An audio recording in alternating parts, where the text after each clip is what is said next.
Warning. The following podcast is utter nonsense and may cause agoraphobia, kleptomania, insomnia, and oppositional defiance disorder. We are required by law to provide you with this disclaimer for hazardous materials.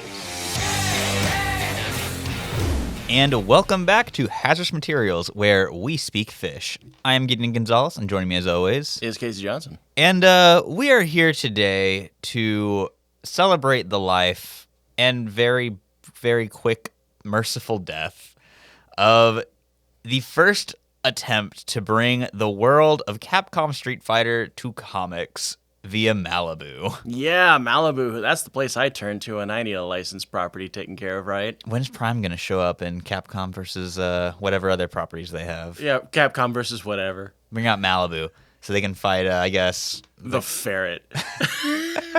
We'll get to him later. We'll get to the ferret in a moment here. So, Malibu Street Fighter is a book that had 2 issues published before Capcom executives phoned them up and said, hey, we're revoking the license because this is bad. Real bad. It was...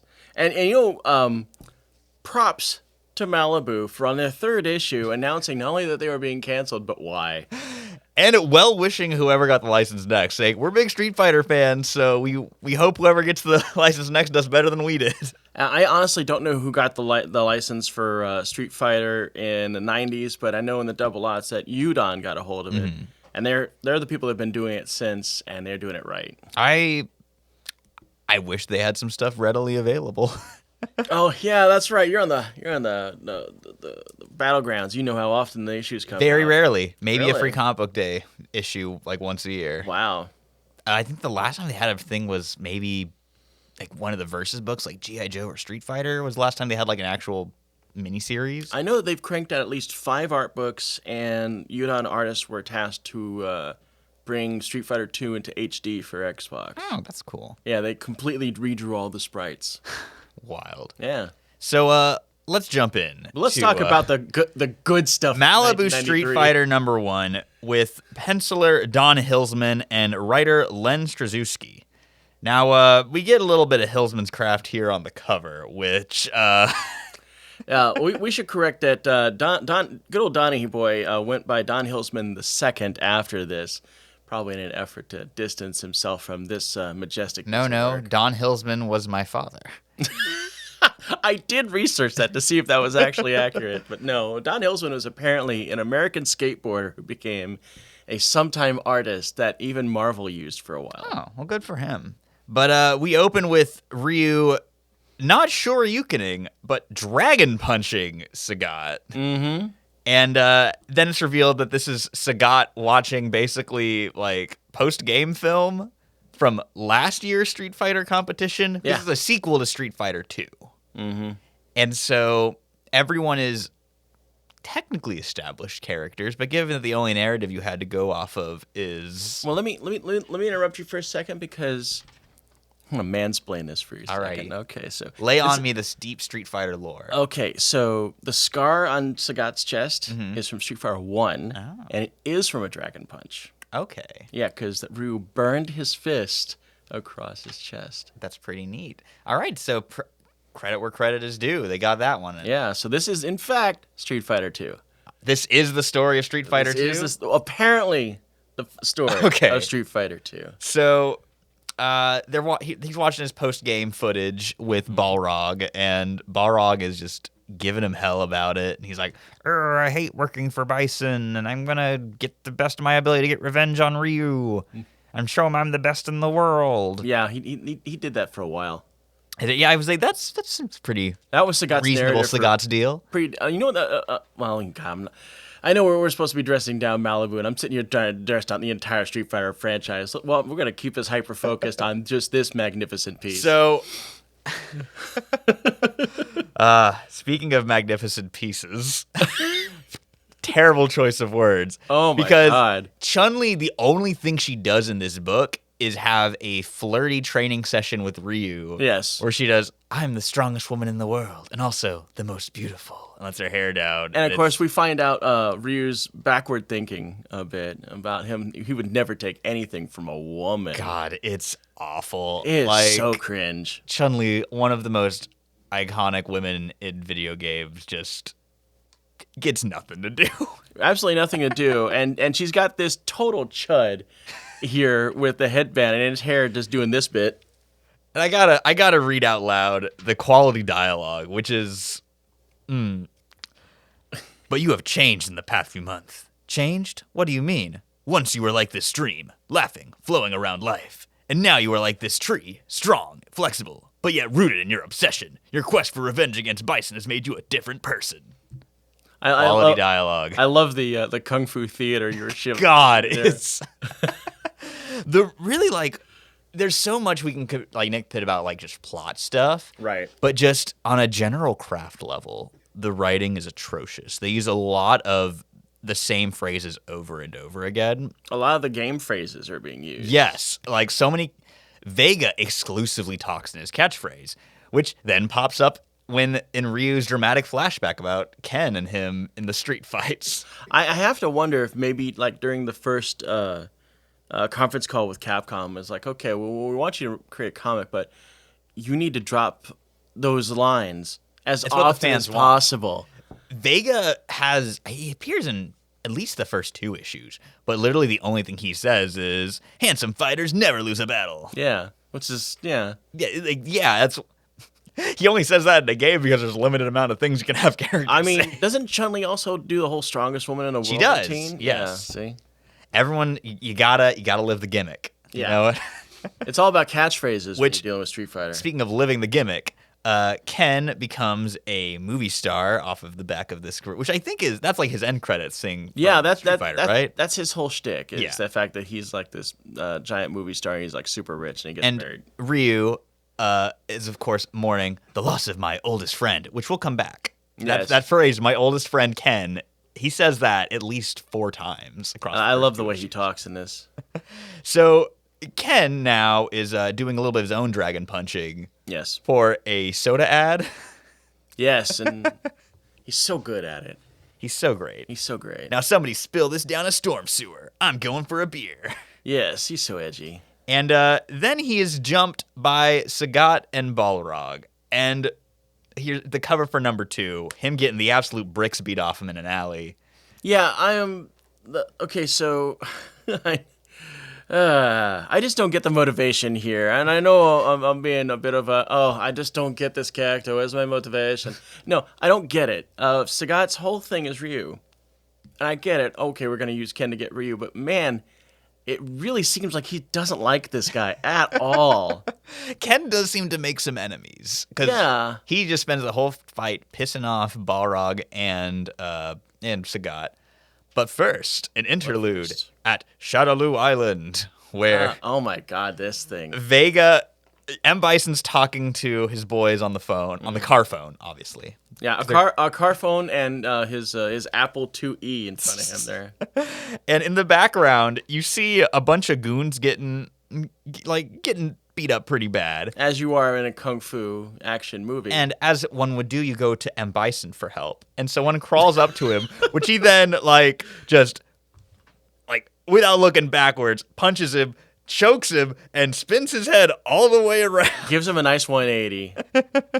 And then, who else would that guy have been running away from but Vega, who says, handsome fighters never lose a battle. And then that's pretty much all we see of Vega. Yeah, that's it. That's it. Also, weirdly enough, M. Bison is yelling and putting a fist towards the camera like he's in a victory screen, but thinking. He's thinking, and he's got action sparks. A new pawn enters the darkness today. Yes. Man. Yes. Bison's an excitable dude. I like him. So the rest of the issue then is just Ken getting the ever-loving stuffing beaten out of him by Balrog and Sagat. Yeah, I guess the writer, when he figured out, okay, well, I'm going to kill this character, so I'm just going to beat the crap out of him, and that's what's happening here. And I love some of the action noises on this. He loves pow, pow, pow, pow, pow, pow, pow, pow, pow, pow, Chuck. Chuck. So there's a lot of vehicular violence. Car doors get torn off. People roll through car doors. Yes. Balrog does not like his limo getting beat up. No, it does not. favorite. Speaking of the limo, I think we glanced over this earlier, but there's a bit where Ken's walking to his limo. you pointed out to me, where his neck is the size of his head. Yes, he's got like these gigantic neck ridges, and it looks like his head Cardassian. is just positioned upon this gigantic thing, is this iguana sack of what's going on in his neck. And unfortunately, this powerful neck muscle gets him into trouble, because before delivering the killing blow, Sagat hoists him up by his blonde coif with a wickedly curved blade in the other, as Balrog does the most demonic grin I've ever seen, and you just get a whole panel of blood splatter. And I don't know if we're going to spoil this event by letting you know that Sagat scalps the guy. Yeah, and mails it to Ryu. We don't even get like one of those cool heroic like chest carves or No. maybe He gets scalped, and Yeah. Ryo responds with, Ken, my oldest friend, no. I mean, I don't know if the writer knows that or not, but when you get scalped, your hair doesn't grow back. No. What you've just done is screwed up one of your main characters who has long blonde hair. Yeah. How you gonna? Okay, now I gotta interject on this one. I checked on Wikipedia on the guy who wrote this. Lazewski, I think is his name. Yeah. Len something, whatever. Anyway. And the biggest thing in his thing is the fact that he did this book and it got canceled because he killed Ken. Oh my God! They killed Kenny! You bastard! Now, I don't really know if that's really the hook. I think there were many other problems. I think there was a lot of other problems, but I think scalping one of their main characters was probably not the way to go. Yeah, he'll live, but he'll look like a freak. Mutilating player 2 is a no-go in most circles. Yeah. It's like, we took Luigi, but we cut his nose off. Yeah, so he's going to look like the Crypt Keeper, but hey, he's still Luigi. So, issue 3 of Street Fighter. Guest starring The Ferret, because Malibu had, by this point, gotten the call that they had lost the license. And so I guess they figured, well, let's do 8 pages of advertising one of our other books. I mean, if you're going to backfill a bit, that's the way to go about it. Let's bring out our go-go booted Wolverine. Because everyone's got to have a Wolverine in the 90s. Yeah. So we'll just skip ahead to the Ferret part since we're already talking about That's it. the best part. Yeah, the Ferret is basically tested by E Honda to see if he's worthy of joining the street fight. And he also gets his ass whipped. Yeah, kudos to Malibu for letting their guy take the fall on that one. Yeah, you got a job to E Honda. If you need to beat up blonde people, this is definitely the book for you. Yeah, someone just had it out for blondes in this one. Yeah. They do not have more fun in this comic. No, they don't. Which we'll get to another remaining blonde in a sec. Oh, wow, okay. The other half of this book is just 1 to 2 page bits of the other Street Fighter characters being introduced and reacting to Ken's death. And being jerks. Yeah, so Blanca gets his little glasses out and reads the news. Because he's not Beast. He's not Beast, totally. No. And but some guy starts giving him shit, and then he claws his face off. Because that's what you do when somebody interrupts you. We've talked about how, the scalping, this book is wildly violent. It really is. Mortal Kombat came out in 94, 95? Yeah, about that. This predates that by 3 years. I think in a post-Mortal Kombat world, this would have made more sense. But my God, this book is just vicious. Yeah, I'm wondering if Capcom saw, I guess, what passes as the dailies for 3 and what just happened here? Okay, so you scalped our boy, and you just turned Blanca into a impulsive saber-tooth. Yeah. Then we get Zangief, and this scene actually rules. Full disclosure, I love this part. Zangief just beats the shit out of 2 bears. No, man, get it real. He murked those bears. He kills them. Yes. And he's like, I'm not yet strong enough. That's how this book is. I think what we're finding out here is that we're getting ourselves into year 3 of the edgy 90s. Yeah. So everybody's got to do screwed up things, and when they do screwed up things, it's going to be an awful art because you get what you pay for. And when you're working for Malibu, you ain't working for Image. When everyone's getting trying to get in on the action, you start having to get to the bottom of the barrel. Dalsum scene. I mean, he just kind of does Dalsum stuff. Yeah, just a vaguely just offensive chilling out, caricature. Being on fire and yoga. Cause yeah, that's what you do when you're. It ain't great. Peace, yeah. Levitating and shit. Then we get to Guile. Another jerk. Yeah, this is one of the jerkiest sections. It really is. So he's just chilling in a bar when he gets the news, and someone spills beer in his hair, which we all know. You don't Kyle mess loves with the hair. It's one of my favorite bits about the really good Soda Toys line for Street Fighter is Guile's alt hand. One of the ones he comes with is the one with the comb. Oh, God. That makes sense. So Guile, with his hair, which his hair has never been more absurd than it is in this book. No, this thing is like stand-up. This is, It's it's a the character size of chair. his head. It really is. And so it droops a bit with having some beer, and he just annihilates like 12 dudes. Yeah, wrecks the place. Like breaking pool cues in half. Like, I expected him to stab a guy with how this book goes. So our good guy Giles walking out of this place, and the guy that owns the place obviously wants, hey, you just wrecked my place. I didn't wreck your place. Sonic boom! Now that's wrecking a place. Oh my God. God, just What? Okay, yeah, that's great, our hero. big American hero. Big American hero. And the book then ends with, because, we didn't have enough characters introduced. So we had to, and as we're cramming in the entire cast of Street Fighter, we also got to get in the Ferret and new original character, Nita, who is a weapons master. Now, Casey, tell me, what do people do in the Street Fighter? I think they fight, Gideon. They fight. Yeah, they, with their hands. Yeah. The only weapon I can think of is Vega, but even then, Even then, halfway through the fight, he gets his claw knocked off. Yeah, exactly. And he's obviously, a bitch. Yeah.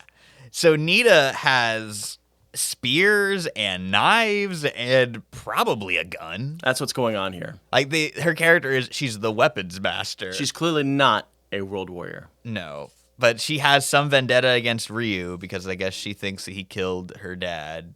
So yeah, yeah, and that's the last page we get. That's it. That's the last page we get, and then of course we get into the epilogue, which is the most interesting part of the book. It really is. It's really what's put this thing on the map. We would not be talking about this had this epilogue not been written, and how they're just practically patting themselves on the back that they even had the chuchkas to even do this. So let me read out just the letter that leads off it. Yeah, do it.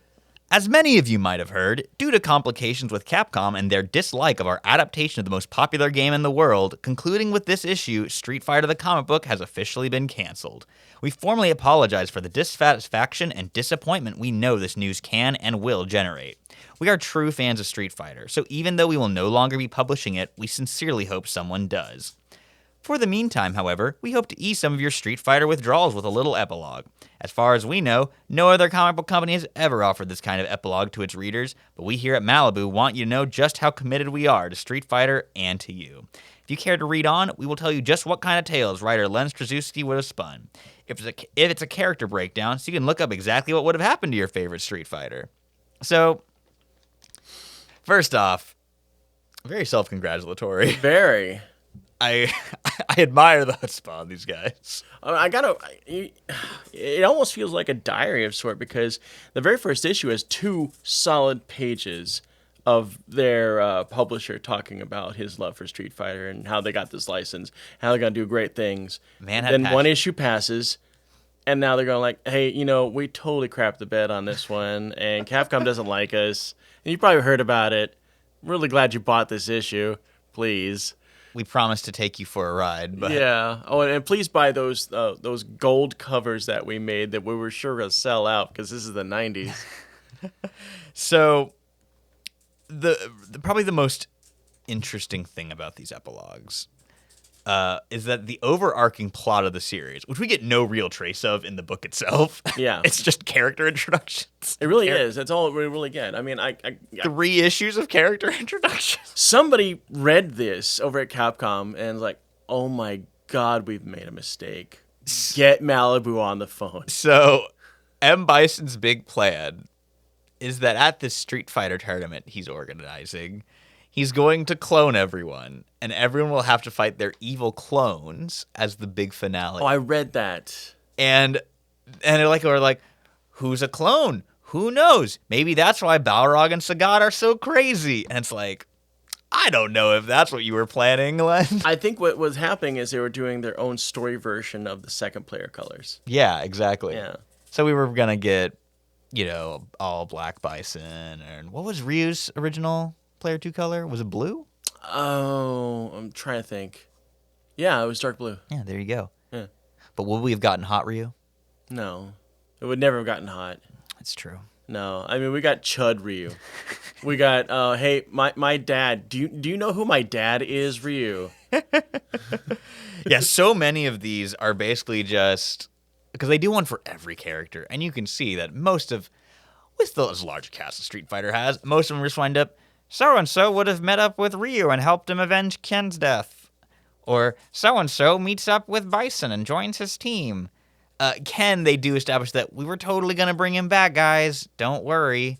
Which, they didn't show the body, so that might have been their plan. And that wasn't even the problem. And I know we've already said this before, but that wasn't the problem with the fact that they killed Ken. It's that they mutilated him and in such a way that you can't market him. Yeah. They even said it in there. It's like, oh, yeah, Ken would have come back, but he would have been bald. Who's going to let that fly? I bet that there would have been some animators very happy that they don't have to have those blonde bobbing animations to do anymore. Exactly. But, and this is so we talked about how Nita's introduced in that last 2 pages. Right. None of her character is present outside of that she thinks Ryu killed her dad. Everything that I said about Nita is from this back paragraph. Yeah, everything was just introductions. I mean, this book really just kind of, And, with such broad strokes of characters, you didn't need to cram them in. We didn't need 2-page introductions for everyone. And especially didn't need an 8-page ferret fight. Yeah, geez. I get it. No, back in the 90s, some of the people that are listening weren't alive in the 90s, which blows my mind. But when a book was crapping the bed, which happened a lot in the 90s, especially with Marvel. A lot of real quick flash in the pans. Wolverine did it. Yeah, exactly. Yeah. Some sales. Yeah, there was a time when there was a series of British comics that came out, like Dark Angel and Death's Head. And Marvel that. UK. Yeah, Marvel UK was a thing, and they sold here. And they didn't sell very well, but hey, it's time for some Wolverine. And the Wolverine appearance would be so awkward and strange, it would feel like an alternate universe, what if kind of Wolverine. He had no point being there. I think one of my favorite examples of that is, I think it's a She-Hulk issue, where it has, and appearing on this cover, the Punisher. Yeah. There was some self-awareness going on. Marvel definitely knew that their fans weren't dumb. So every once in a while, they was like, oh, yeah, well, this book's not doing very well. They have a Deadpool moment. But hey, look, here's Wolverine. This will spike our sales. Look, kids, Spider-Man. Yay! So that's what was going on here. Apparently, Malibu was really banking on this whole ferret thing to push issue 3. Or my theory is that they just decided to cut their losses and just figure they might as well try to goose the ferret sales. I think they were using Street Fighter to push him, not the vice versa. And the funny thing is, I recall Malibu books, but I don't remember anything called The Protectors. Yeah, I can't say that I do. I really don't. I remember Prime. I remember Prime. I remember Exiles. Oh, that was a Malibu book, huh? Yeah. Juggernaut. What was his name? He was the stunt guy. There was a stuntman hero. I don't know. I'm sure we'll think of it. Honestly, my favorite Someone tell us in the comments. Was Solitaire, was he Malibu? I think so. Solitaire was good. Solitaire was basically straight-faced Deadpool. Interesting. Yeah, full face mask, not humorous, but he had the regen. So he was Deathstroke. Yeah. But as we're wrapping up this Street Fightin' special, Casey, do you have any specific Street Fighter comics that you'd recommend? I love Street Fighter versus Darkstalkers.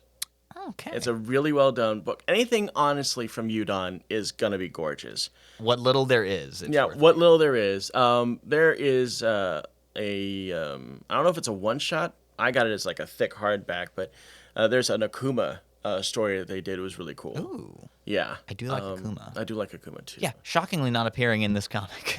Exactly. That would have been great. I don't think that Akuma was really a thing because he came around during Super Street Fighter 2 Turbo. Oh.